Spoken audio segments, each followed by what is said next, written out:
Selamat pagi bosku, jumpa kembali bersama saya Cecilia dari Pilar Mas Investindo Sekuritas. Touch your heart, touch your profit. Nah, seperti biasa kita akan mulai saja nih market review kita hari ini, Senin 6 September 2021 dengan episode Arisan Bank Sentral. Maka dari itu jangan kemana-mana ya bosku, tetap di channel Pilar Mas Investindo Sekuritas. Touch your heart, touch your profit. Pionir Sekuritas Channel di Indonesia.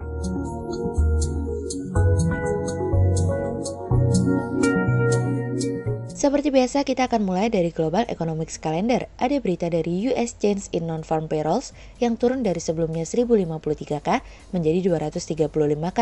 Kemudian ada dari US Change in Manufacture Payrolls yang turun dari sebelumnya 52K menjadi 37K. Kemudian ada dari US Unemployment Rate yang turun dari sebelumnya 5,4% menjadi 5,2%. Kemudian kita beralih ke Corporate News. Ada berita dari PT Logindo Samudra Makmur Tbk atau LIT yang meraih kontrak baru senilai total 15 juta US dollar hingga akhir Agustus 2021 dari kontan.co.id.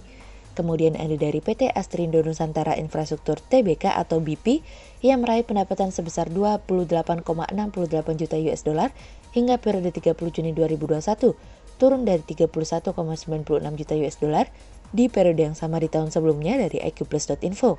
Kemudian ada dari PT Andalan Perkasa Abadi Tbk atau NASA yang meraih pendapatan sebesar 962,71 juta rupiah hingga periode 30 Juni 2021, naik dari 425,74 juta rupiah di periode yang sama di tahun sebelumnya dari iqplus.info. Kemudian pada perdagangan hari Jumat tanggal 3 September 2021, IHSG ditutup menguat 48 poin atau plus 0,80% menjadi 6.126. Sektor industrial, energi, kesehatan, keuangan, konsumer non-siklikal, infrastruktur, konsumer siklikal bergerak positif dan mendominasi kenaikan IHSG kali ini. Investor asing membukukan pembelian bersih sebesar 207 miliar rupiah. Kemudian kita akan masuk ke market review kita hari ini. Cerita hari ini akan kita awali dari arisan Bank Sentral Eropa. Pada akhirnya, setelah sebelumnya The Fed yang kisruh akibat kapan pengurangan pembelian obligasi di pasar, kali ini giliran Bank Sentral Eropa yang merasakan gundah gulana yang sama pada pertemuan Bank Sentral Eropa yang akan diadakan pekan ini. Bank Sentral Eropa diperkirakan akan mulai melakukan pengurangan pembelian obligasinya pada kuartal keempat mendatang. Dan bukan tidak mungkin apabila Bank Sentral Eropa akan menyelesaikan pengurangan pembelian obligasi di pasar lebih cepat dari yang diperkirakan.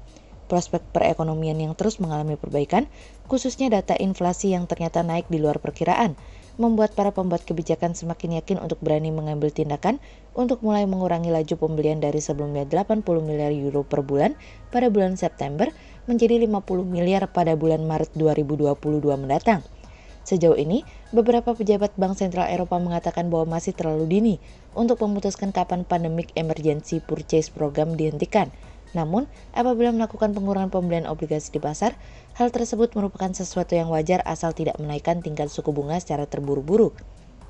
Pertemuan Bank Sentral Eropa akan mengawali serangkaian pertemuan Bank Sentral yang akan terjadi di seluruh dunia nanti, apalagi The Fed bulan ini juga akan melakukan pertemuan, di mana konon katanya pertemuan Bank Sentral Amerika mungkin dengan tingkat probabilitas 60% akan mulai mengumumkan pengurangan pembelian obligasi di pasar.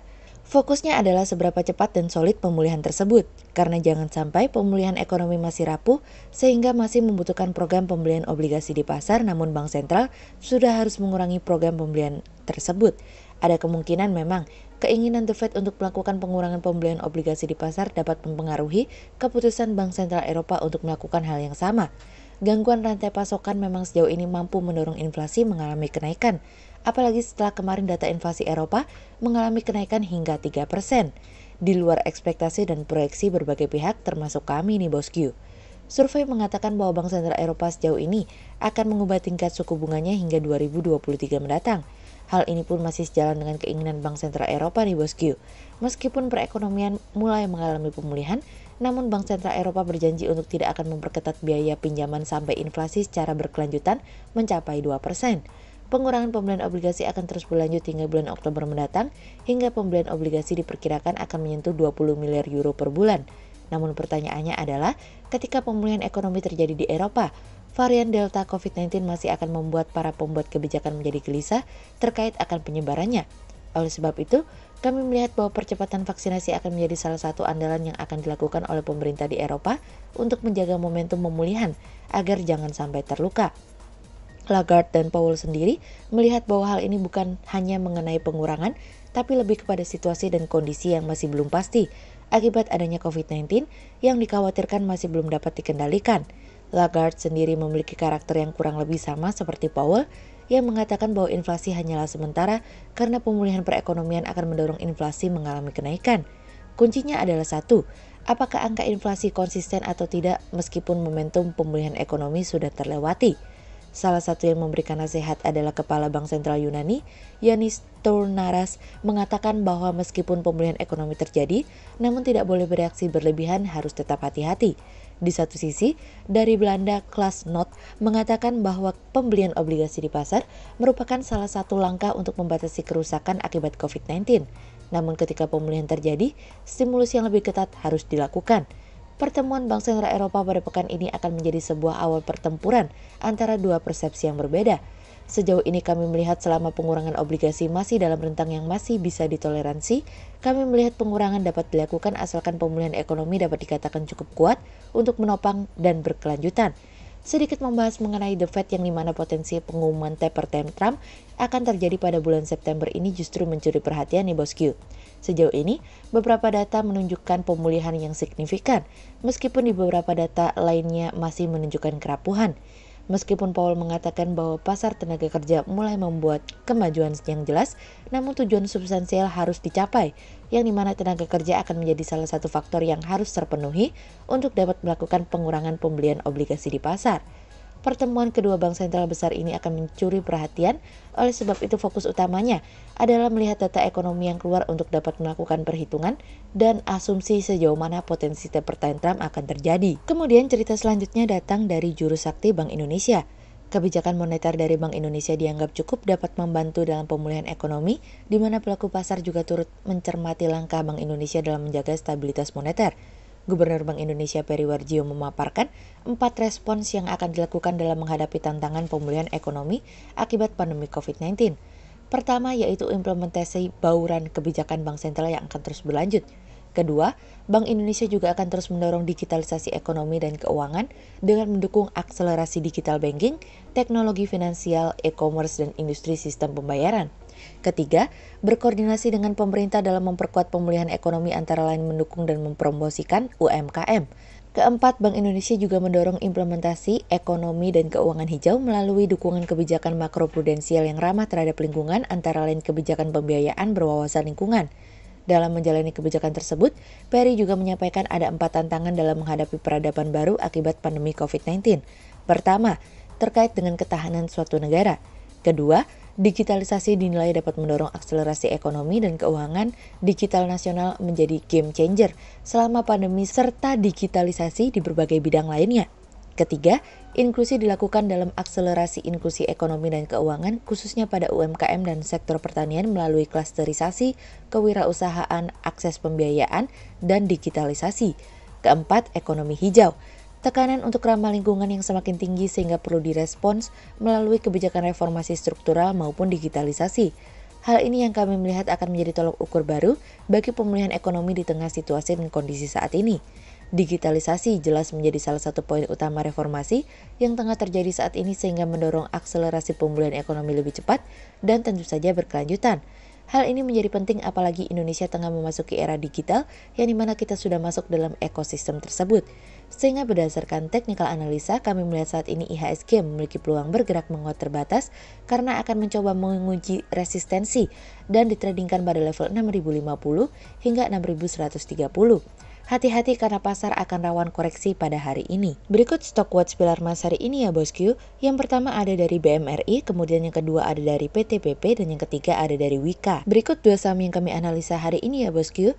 Yang pertama ada dari PT Piridam Pharma Tbk yang mencatat penjualan sebesar 105,1 miliar rupiah pada kuartal 2 2021 atau meningkat 147% dibandingkan dengan kuartal 2 2020. Meningkatnya penjualan perusahaan, hal ini tidak terlepas perubahan gaya dan pola hidup sehat masyarakat akibat adanya pandemi corona. Hal ini menyebabkan masyarakat untuk memenuhi kebutuhan akan multivitamin dan farmasi lainnya tentunya memberikan kontribusi positif pada penjualan perusahaan, di mana di kuartal 2 2021, perusahaan mencatatkan peningkatan penjualan sebesar 105,1 miliar rupiah pada kuartal 2 2021 atau meningkat 147% dibandingkan dengan kuartal 2 2020. Sehingga berdasarkan technical analisa dalam tren pada jangka waktu short term berpotensi untuk bullish dengan target 1.500 dan tingkat probabilitas sebesar 76%, sementara dalam jangka waktu long term terpotensi untuk bullish dengan target 1.800 dan tingkat probabilitas sebesar 79%. Kemudian yang kedua ada dari Tebik atau PT Tower Bersama Infrastruktur TBK yang meraih pendapatan 2,97 triliun rupiah hingga periode 30 Juni 2021, meningkat jika dibandingkan dengan pendapatan 2,58 triliun rupiah di periode yang sama di tahun sebelumnya. Tumbuhnya pendapatan perusahaan memberikan kontribusi kenaikan laba bersih yang dibukukan sepanjang semester tahun ini, di mana laba bersih yang diatribusikan ke pemilik entitas induk tercatat 663,27 miliar rupiah, naik dari laba bersih 510,48 miliar rupiah di tahun sebelumnya. Pencapaian laba bersih tersebut tidak terlepas dari naiknya pendapatan yang dibukukan, di mana dukungan yang solid akan kebutuhan tower di era digital saat ini, apalagi jelang memasuki era jaringan 5G, di mana ini bakal potensial mengingat kebutuhan telekomunikasi masih akan terus ada. Sehingga berdasarkan technical analisa dalam tren pada jangka waktu short term berpotensi untuk bearish dengan target 2.800 dan tingkat probabilitas sebesar 47%, sementara dalam jangka waktu long term berpotensi untuk bullish dengan target 3.400 dan tingkat probabilitas sebesar 46%. Berikut kami akan menampilkan 40 saham pilihan dari Pilar Mas.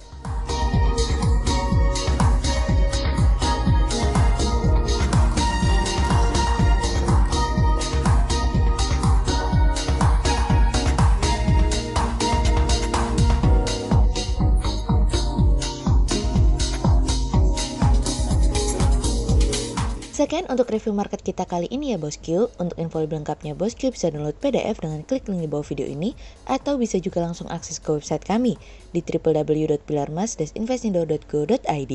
Dan jangan lupa untuk selalu jaga kesehatan buat para bosku ya. Kita akan bertemu lagi besok pagi untuk market review yang berikutnya. Jadi jangan lupa like, subscribe, dan tonton terus channel Pilar Mas Investindo Sekuritas. Touch your heart, touch your profit. Pionir Sekuritas Channel di Indonesia.